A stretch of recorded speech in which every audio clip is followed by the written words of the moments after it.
सत कबीर की दया, अत आदरणीय गरीबदास साहिब जी की अमृतवाणी मंगलाचरण। गरीब नमो नमो सत पुरुष को नमस्कार, गुरु की नहीं सुर नर मनजन साधुआ संतो सर्वस दी नहीं। सतगुरु साहेब संत सब दंडो तुम प्रणाम, आगे पीछे मध्य हुए तिनको जहाँ कुर्बान। नराकार निर्विषम काल जाल व बंधनम, निर्लेपम निज निर्गुणम अकल अनुबेषुंडनम। सोहम सुरति समाप्तम सकल समाना निर्तल, उज्ज्वल हिरंबर हर दमम बे पर वह अथा है। वार पार नहीं मध्यतम, अनाहद मंत्र सुखसलाद मंत्र, अजोख मंत्र बेसुन मंत्र, निर्वाण मंत्र थीर है। आदि मंत्र युगादि मंत्र, अजल अभंगी मंत्र, सदा सत्संगी मंत्र, लौलीन मंत्र गैर गंभीर है। सोहम सुभान मंत्र, अगम अनुराग मंत्र, निर्भय अडोल मंत्र, निर्गुण निर्बंध मंत्र, निश्चल मंत्र नेक है। गैबी गुलजार मंत्र, निर्भय निराधार मंत्र, सुमृत सुकृत मंत्र, अगमी अबंच मंत्र, अदली मंत्र अलेख है। फजलम फराक मंत्र, बिन रसना गुणलाप मंत्र, झिलमिल जहूर मंत्र, सर्वंग भरपूर मंत्र, सैलान मंत्र सार है। निरंकार गर्क मंत्र, तेज पुंज परख मंत्र, अदली अबंध मंत्र, अजप्पा निरसंद मंत्र, अविगत अनहद मंत्र, दिल में दीदार है।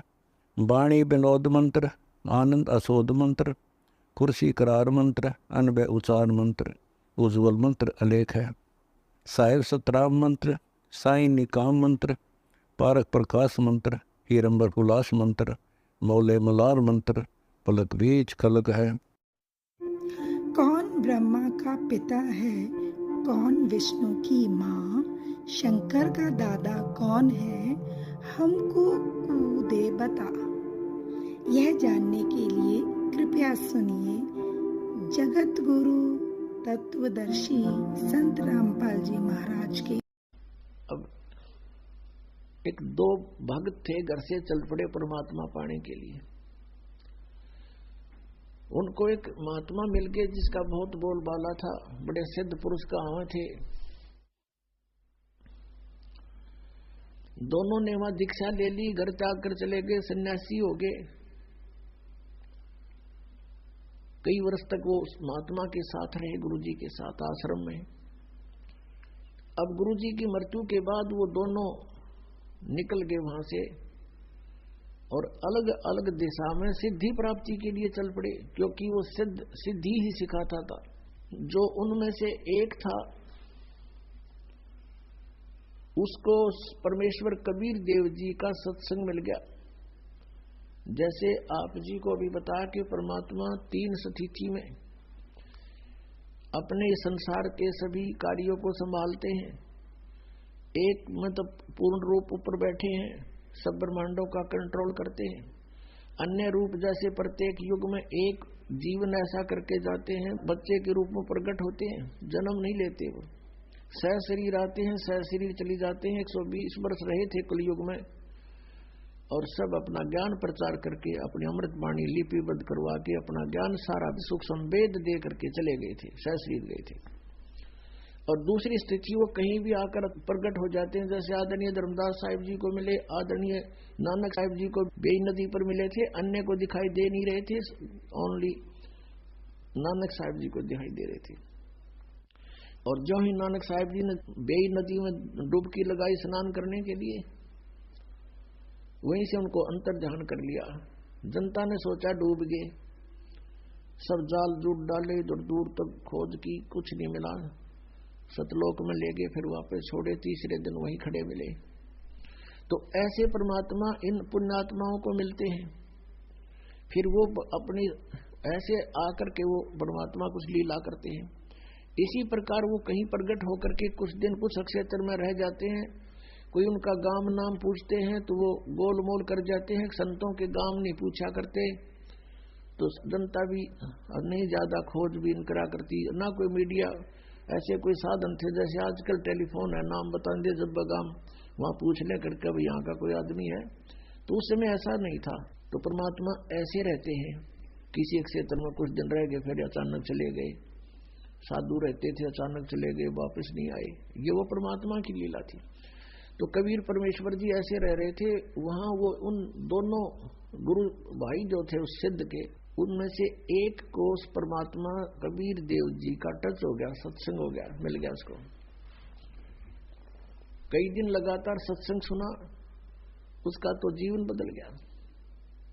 जिन सिद्धियों को वो प्राप्त करने की चेष्टा कर रहा था वो खत्म हुई, परमात्मा पाने की उमंग उठी, सत्साधना शुरू कर दी।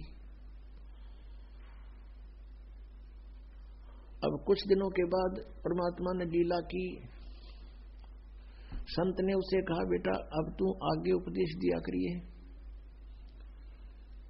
और तुझे आदेश दे दिया मैंने। उधर से परमात्मा घूमने के लिए बहाना करके निकल गए जंगल में, वन में, वापस नहीं आए। खोजबीन की, देखा कोई व्यक्ति किसी हिंसक पशुओं ने खा रखा, ऐसा स्थिति कर दी। उन चेलों ने सोचा गुरुजी को तो किसी ने खा लिया, उनका अंतिम संस्कार कर दिया, जबकि वो परमात्मा थे, वो तो चले गए थे। अब 10-12 वर्ष के बाद कहीं पर समागम था, कोई जैसे कई प्रकार के संत इकट्ठे हो जाते हैं, जैसे मेला होता है कुंभ का, वहां पर वो कबीर परमेश्वर का अनुयायी भी चला गया। उधर से उसका पहले वाले गुरु का चेला, वो सिद्ध जो सिद्धि प्राप्ति के लिए निकला था, वो भी आ गया। 12 वर्ष के बाद दोनों मिले, गले से मिले, बड़ी खुशी हुई। और फिर दरिया के किनारे बैठे थे, चर्चा चली कि बोलो भाई क्या उपलब्धि हुई 12 वर्ष के बाद। अब जो परमात्मा कबीर जी से परिचित हो गया था, उसने कहा भी मुझे तो सब कुछ मिल गया। अब वो जो सिद्ध पुरुष सिद्धि ही करने की चेष्टा में था, उसने पूछा कोई सिद्धि बता, क्या प्राप्त हुई तुझे। अब वो कबीर पंथी ने कहा कि भाई सिद्धियां की हमें जरूरत को नहीं, हमें परमात्मा मिल गए। परमात्मा पाना था हमने, इन सिद्धियों से, ये तो खिलौने हैं, बच्चे खेलते हैं इनके साथ। तो वो कहता है सिद्ध जो उसका गुरु भाई था, सिद्ध पुरुष का चेला, अब भी सिद्धि वाले डले डो रहा था। उसने कहा तू अच्छा आदमी है, अरे सिद्धि मैं बताऊं मुझे क्या उपलब्धि हुई, अभी दिखाता हूं आपको। दरिया के ऊपर के ऐसे चल पड़ा जैसे थल पर चलते हैं, और परले पार चला गया, वापस फिर आ गया। देखा मैंने ये सिद्धि प्राप्त कर ली। अब उसने माथे बात मारा कबीर पंथी ने बोला 12 वर्ष में तने 2 अन्य की कमाई करी। एक अन्य में ये नौका वाला परली साइड में छोड़ देता है, एक अन्य में उल्टा ले आता है। सारे 12 वर्ष में तने 2 अन्य की कमाई करी। ये टट्टू साधना प्राप्त हुई, क्या उपलब्धि हुई तेरी। इस बात से वो बड़ा प्रभावित हुआ, फिर बैठ गया उसके पास। अक्सर सचमुच यूं के डड़े डोए बने, ये तो नौकाले में बैठ के कोई चला जा ढाई अन्य में मजदूरी कर ले, इसका अच्छा की था। फिर उसको सारा ज्ञान जो परमेश्वर से प्राप्त था, अब उस भगत ने नोना बेरा था, वो भगवान थे, वो तो गुरु एक संत मानते थे। वो सारा ज्ञान जो परमात्मा से प्राप्त हुआ था अपने गुरु भाई को सुनाया, बड़ा प्रभावित हुआ। अपने आत्मा जिसने भगवान पाना है वो बकवाद नहीं करा करते, वो तुरंत समर्पित हो जाते हैं। उसके प्रेरणा जबरदस्त जागी के अब मेरा कल्याण के ऊपर होगा। मंदिर डला डोलिए, सारा जीवन खो दिया, कुछ कृपा करो, मेरा भी उद्धार करवा दो, महापुरुष से मुझे नाम दिला दो। अब फिर वो भगत रोने लग गया जो कबीर पंथी था। तब वो सिद्ध जो था सिद्ध, वो कहने लगा आप क्यों रो रहे हो। कहने लगा वो कबीर पंथी कहता मैं इसलिए रो रहा हूं कि आपका कल्याण संभव नहीं। भैया ऐसी क्या बात होगी, मेरा कल्याण संभव क्यों नहीं। अब वो कबीर पंथी कहता है कि भाई बात सुन, तू और मैं एक गुरु के चेले थे, एक गुरु के शिष्य थे, तू सीनियर था मैं जूनियर था, वहां सिद्ध के वहां कहा ऐसा ही है। तो भाई वो गुरुदेव तो शरीर छोड़ गए मेरे वाले, जिनसे मुझे ये मार्ग मिला, अब तेरा कल्याण नहीं हो सकता। तो उसने कहा भाई देखो गुरुजी चलो शरीर तो छोड़ गए होंगे पर किसी को आदेश दे गए होंगे, मुझसे ले लूंगा नाम। तो कबीर पंथी कहता है कि भाई उससे नाम तू ले नहीं सकता, क्योंकि गुरु को परमात्मा तुल्य मानना पड़ता है और तू उसको गुरु भी नहीं स्वीकार कर सकता। अब वो सिद्ध पुरुष कहता है कि बात सुन भाई, मैं निकला हूं भगवान पाने के लिए और मुझे आप किसी से दिला दे ना, मैं उसको सिर पर रखूंगा, मुझे परमात्मा चाहिए। तब उसने बताया, किसने? कबीर पंथी ने, कि इस दास को आदेश देंगे वह, और आप मुझे, क्योंकि आप मेरे से सीनियर थे वहां पर आश्रम में, या जिन जूनियर सीनियर की आग सारा लाग रही है, या भी एक बेड़ी है इस काल की, तो भगत तो एक सतर में होने चाहिए, ऊंच नीच ना हो, पहला पीछा कुछ नहीं होता। एक पिता की संतान है, एक बड़ा बेटा है, एक 15 साल छोटा है, तो सह तो एक के पिता के, सह तो भाई हुए, बहन भाई है, तो ऐसे हो आप। तो उसने कहा करो, तो परमात्मा भी कहते हैं मम संत आदर अनादर करो क्यों ना कोई, और मम संत शरण जगत जान छोई। मेरी शरण में आकर चाहे तुम्हारी कोई इज्जत करे चाहे बेइज्जती करे, तुम चिंता ना करियो, और मेरी शरण में जो आ गया तो बाकी जगत तो समझो राख है, ये बकवाद देख रहा करते हैं। पर आने दो मेरा समय, कहते हैं कल्पे कारण कौन है कर सेवा नी काम, और मन इच्छा फल देऊंगा जो पड़े मेरे ते काम। अब यहाँ उस परमेश्वर का काम आ गया था। इतने में आकाश से कहते हैं सोने और चांदी के 2 डले आए और समदन की थाली में पड़ गए, वो यावासी होगी। और इतने में कहते हैं ऊपर से वर्ष नोटों की बारिश होने लगी, नोटों चांदी के सिक्के थे पहले, ऐसे वर्षा होने लगी। और इतने में वो परमात्मा एक गाड़ी लेकर, भरी हुई गाड़ी, उनकी लड़कियों के देते हैं ना दहेज पेज, वो अगलियां की और पछलियां की, वो कम से कम 150 तीड़ लाकर दर दिए थान के थान, और वहां गाड़ी छोड़ दी कि ले उतार ले बेखारी न तू अपने हमारे भगत के बारे में ऐसे नहीं कह देगी। और इतना कहकर समेत गाड़ी और बैल छोड़ कर वो अंतर ध्यान हो गए, परम पिता दिखाई नहीं दिए। बोलो सतगुरुदेव की जय। अब नरसिंह पुजारी श्री कृष्ण का था, वो न सोचा श्री कृष्ण कर रहे हैं, कहते करे कराव ऐसा ये मन में लहर उठा, और दादू शरदर जीव का वो आप बगल हो जा। ये बड़ाई नहीं की करवा देता श्री कृष्ण राम आदि की, और करता स्वयं। फिर क्या होता है कि एक दिन नरसिंह जब बैठा था अपनी कुटिया में, झोपड़ी में, 4 साधु संत द्वारका जाने के लिए भगवान के उस द्वारका को देखने की इच्छा करके आगे। और पहले नरसिंह के वो ड्राफ्ट चला करते थे, हुंडी चला करती थी। अब वो पहले भी 1-2 बार हुंडी बनवा कर गए थे। अब गांव में जाकर नगर में पता किया भी नरसिंह जी कहाँ हैं। वो गांव वाले ने बताया कि वो तो भाई बाहर बैठे हैं। क्या काम है? कि एक हुंडी बनवानी थी। गांव वालों ने मजाक कर दिया, कहने लगा भाई वो नरसिंह एक बकवाद करता है, अब वो जल्दी सी हुंडी नहीं बनाता, उसको वो कहेगा मैं कंगाल हो गया हूँ, मजाक करता आजकल वो, और ज्यादा जोर दोगे ना जो बनाओगा ना तो बनाता नहीं। कहाँ है कि वो बाहर झोपड़ी में बैठा है, वहां चला गया। चारों के चारों वो भक्त आत्मा जो तीर्थ यात्रा पर आए हुए थे, उन्हें सोचिए 500 रुपये हमारे पास है, रास्ते में कोई छीन ना लेवे, हुंडी बनवा ले, चलते हैं द्वारका में, किसी सेठ से ले लेंगे। अब नरसिंह के पास गए, नरसिंह से वो 500 रुपये रख दिए और कहा सेठ जी हमारी हुंडी बना दे। नरसिंह कहने लगा महात्मा जी मैं अब सेठ नहीं रहा, मेरी हुंडी चलती नहीं, वो कैंसिल होगी गवर्नमेंट की तरफ से, मेरे पास पैसा नहीं है अब। तो चारों महात्मा कहने लगे भाई बिल्कुल ठीक कहते, गांव वाले तो बकवाद करने लग गए हैं, तेने शर्म नहीं आती महात्माओं के साथ ऐसा व्यवहार करता है, तुझे पाप लगेगा, हम पैसे दे रहे हैं, कोई मुफ्त हो रहे बना रहे तेरे से। अब नरसिंह ने सोचा भी ये मानना नहीं, और संत से ना धन इनकी आत्मा दुखी होगी, बताए क्या करूं। गांव वाले ने दिन के साथ उनको बहका दिया, मजाक कर दिया।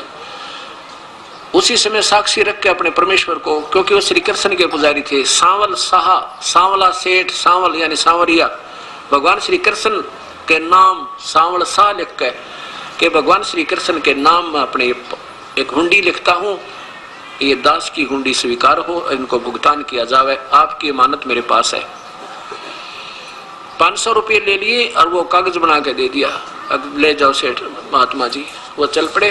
पीछे से सेठ ने क्या किया, उन 500 रुपए का एक भंडारे का सामान, घी, चावल, खीर, दूध दाद बनाकर और भंडारा कर दिया। 500 की रोटी खिला दी। अब 500 रुपए बहुत होते थे, 50,000 के करीब हो जाए आजकल के। पूरा भंडारा कर दिया। अब वो चारों महात्मा पहुंच गए कहा, द्वारका में। वहां जाकर पूछा, भाई कोई सावड़ नाम का सेठ है? वो सेठ जिसकी हुंडी चला करती उसके पास गए। वे एक सेठ हुंडी उसकी चलती, उससे पूछ लो। उसने देखा, कहने लगे ये तो नरसी की बनाई हुंडी है क्या? ये नहीं चलती इसकी। अब ये तो कंगाल हो गया, दुनिया को ठगने लग गया। अब झूठी हुंडी बना के ये तो द्वाला निकल गया इसका। तो सारी द्वारका में पूछ लिया, सावड़ नाम का कोई सेठ हो, कोई नहीं पाया। और सब मजाक करने हो, नरसी तो ठगन लग गया दुनिया को। अब उसकी हुंडी नहीं चलती, उसका ड्राफ्ट नहीं चलता। अब चारों महात्मा जाके एकांत में बैठ के नगर तबार भाई के बने बता। वो तो मना करे था बेचारा, हमने सिर में दर्द कर दिया उसके, गले पीछे पड़ गए, किसी के कहने सुनता है। उनको ये भी विश्वास था कि वो नेक आत्मा है, हमारे पैसे जो के तो पाऊंगे। पर ये तो हम दिक्कत होगी यहाँ पे। इतना सोच ही रहे थे कि उधर नरसिंह जी की दिव्य दृष्टि काम करने लगी परम पिता की दया से। उसने देखा कि परमात्मा ने आके उनको महाराज संतों को पैसे दिए क्या नहीं दिए। देखा तो उनको पैसे नहीं मिले और मायूस हुए बैठे। अपनी पत्नी से कहा नरसिंह जी ने कि तूने जो सामान लाए थे हम 500 रुपए का, वो सारा वितरित हो गया या कुछ बकाया है? लगी जी थोड़ा सा आटा बचा है। ऐसा होगा तो 2-4 रोटियां बन जा। और वो कौन सा बचा? वो पलोथन का। पलोथन क्या होता था, पहले रोटी बनाने के लिए एक बनाते थे गोल गोल सी लोई, और उसको सूखे आटे में लगा लगा कर रोटी बनाती थे। अब काफी भंडारा हुआ था, उसमें थोड़ा सा आटा बच गया, जिसमें 4 रोटियां बन जा। वो कहने लगे जी वो पलोथन यानी थोड़ा सा आटा बचा है 4 रोटियों के का, और तो सारा भंडारा लगा दिया। तो उसने कहा नरसिंह ने 4 रोटी बना। यह तो आंट लाग रही थी अभी तक, इसलिए भगवान प्रकट नहीं हो पा रहे थे। 4 रोटियां का आटे की रोटी बनाकर वही परमात्मा वहां एक रास्ते चलते का रूप बनाकर आके कहा, भगवाई राह चलता हूं, मुझे भूख लगी है। ओए होए, वो परमेश्वर स्वयं आके और उसी समय कहा, जा भाई भगत जी बैठो, हो बड़े ले रोटी ताजी ताजी बना रखी है। 4 रोटी खाकर परमात्मा वहां प्रकट हो गए। और जाके कहा कि आ जाओ भाई, कैसे बैठे हो महात्मा? आके बैठे हैं भाई सेठ जी, हम तक इतना जोगे नहीं रहे। ऐसे ऐसे नरसी की हुंडियां चलती नहीं, हमारी उन्होंने हुंडी बना दी। पर उसका दोष नहीं बेचारे का, हमने ज्यादती कर दी उसका। और या कोई सेठ नहीं सावड़ नाम का। तो परमात्मा कहने लगे, भाई किसने कहा तुम्हारे को वो सेठ नहीं सावल? मैं सेठ हूँ सावल। आ जात मेरी दुकान पर, चल तुम्हें दूंगा वो 500 रुपये रहे या हुंडी। बिल्कुल सही चला इसकी तो भाई, कौन मना करा था? लेकर वो कागज और उस बाजार में चौपट, उस बाजार में द्वारका के में जो चारों तरफ बनिया की दुकान थी, कहने लगे बिछाओ चादर यहाँ पे। उस चौराहे पर चादर बिछवा के ऐसे पटके, एक चांदी के खुड़के दूर थे, 2, 3, 4 सुना का उन सब ने, और सबका ध्यान अट्रैक्ट हुआ है ये क्या होने लग रहा है। 500 रुपए नए कते जैसे आज बनकर आए हो, 500 नोट चांदी के पटक दिए और कह दिया, भाई मैं सावण सेठ हूँ। और कह देना उस नरसी को, उसका दास हाजिर खड़ा पाओगा, चाहे लाख हुंडी दे दे। बोलो सतगुरुदेव। तो ऐसे परमात्मा, वो पूर्ण परमात्मा आकर ही सब काम करता। ठीक है, चाहे हम श्री कृष्ण पर सेरा बांधे, चाहे श्री राम पर बांधे, ये गीता और वेद प्रमाण देते हैं वो परम पिता पूर्ण ब्रह्म है, जो सबके काम सारने वाला और सारे दुखों का निवारण करने वाला। बोलो सतगुरुदेव की जय। नरसिंह जी की हुंडी झाली सावण सा कहाया, द्योती का जब ब्याह हुआ वहां भात भरण को आया। वो कबीर परमेश्वर पूर्ण परमात्मा नरसिंह जी की हुंडी को उन्होंने पूरा किया, दिया झाली यानी उसका ड्राफ्ट कैश किया। और द्योती का जब ब्याह हुआ था तो भात भरने वो परमेश्वर ही गया। तो परमात्मा पूर्ण ब्रह्म की प्यारी आत्मा गरीब को न्यारे न्यारे नामा से पुकारा जाता है। एक न पटवारी के हैं, एक न शास्त्री के हैं। तो ऐसे ही पहले स्टार्ट ऐसा ही था। तो एक राजा का साडू भगत था, ऋषि। एक दिन उस राजा का जो लड़की ब्याह रखी थी, उसने अपनी बहन को निमंत्रण भेज दिया कि हमारे घर आओ भोजन पर। ऋषि की पत्नी ने अपने पति से कहा कि मेरी बहन का संदेशा आया है, उनके यहां भोजन करने चलना है। ऋषि बोला कि रहने दे भगवान, इन अपने तो ठाडा का भीतर ना बढ़ा करते हैं। एक समय एक ऊंट मर गया और एक गिद्दड़ जो है उस ऊंट ने खाता खाता अच्छा थोथा कर लिया अंदर से, और जो बाहर से चाम था वो सूख गया, और गिद्दड़ जो घना गहरा अंदर चला गया वो बंद हो गया पाछे, तो चाम कति सूख कर खड़ंग हो रहा था, वो पड़ गया कि तो घना खुद गया, और गादड़ भीतर रुक गया, ना लकड़ा मार चुकल की रोए। एक हफ्ते पाछे वर्षा होगी, वर्षा होने तक वो नरम हो गया चाम, वो गादड़ फिर मार के सिर निकला, कसूती स्पीड पकड़ रहा। तो साक्षी बोले रहा कित गया था, नो बोला वह गया कि था, एक अनुभव तो हो गया, बोला अपने तो बड्डे का भीतर नहीं बढ़े। तो यहां ऋषि ने बहुत समझाया पर उसकी पत्नी मानी को ना, अक्के हो गया, नो तो जाया करें, ईसा के जुल्म कर रहा है नो सर। वो बोला ले चलते, वो चले गए। अब राजा ने उसने 36 पकवान बना रखे, ये इधर उधर देख जरा बताओ भाई। अब ऋषि ने जिसा मन मार कर खाया वो वापस आ गए। अब उसकी पत्नी बोली कि हम नहीं बुलाना चाहिए, ये नो नत्ते गल्ले हैं। ये हफ्ते 10 दिन महीने पीछे ऋषि की पत्नी बोली हम नहीं बुलाना चाहिए। उसका पति बोला तो ठीक है, ले करता हूं व्यवस्था। तो उसने, क्योंकि संत के भगत के पास कमाई होती है अपने भक्ति की, धर्म पुण्य की, तो उसने ऊपर स्वर्ग में अपनी सुरती लाई, टेलीफोन कराया, तो स्वर्ग से एक कामधेनु मंगा ली, कामधेनु गाय जो मनोकामना पूर्ण करती है। ऊपर से एक टेंट आ गया बढ़िया, स्वर्ग से अलग एक टेंट लगा दिया, और ऋषि आसपास के ऋषि बुला लिए, भाई आज हमारे राजा होगा, उनका न्योता है, हमारा साधु है, सेवा करवा दिया। अब ऋषि साधु भक्त दो आसपास कुटिया में रहा करते जंगल में, वह भी आ गए। राजा ने नीचा दिखाने के लिए हजारों की संख्या में सैनिक ले लिए। अगर साधु की मरोड़ का दिखाऊंगा, मेरी जो है ना पूरी वाह वाह हो जाएगी। ये आगे और नारी हमारे अंदर एक जलालत भरी पड़ी है। तो राजा ने सैकड़ों हजारों सैनिक ले लिए, राख भी चल पड़ा। अब ऋषि ने वहां जैसी व्यवस्था थी अपना घास फूस बिछा कर वहां टेंट लगवा दिए, बिस्तर बिछवा दिए, क्योंकि संतों के पास एक ऐसा धन होता है वो अपनी सिद्धि से बहुत कुछ व्यवस्था कर सकते हैं। अब सारे टेंट लगा रखे, टेंट टूटम फूस बिछा के ऊपर तो वो अच्छे बढ़िया वस्त्र बिछा रखे। तो भोजन शुरू हो गया। अब उस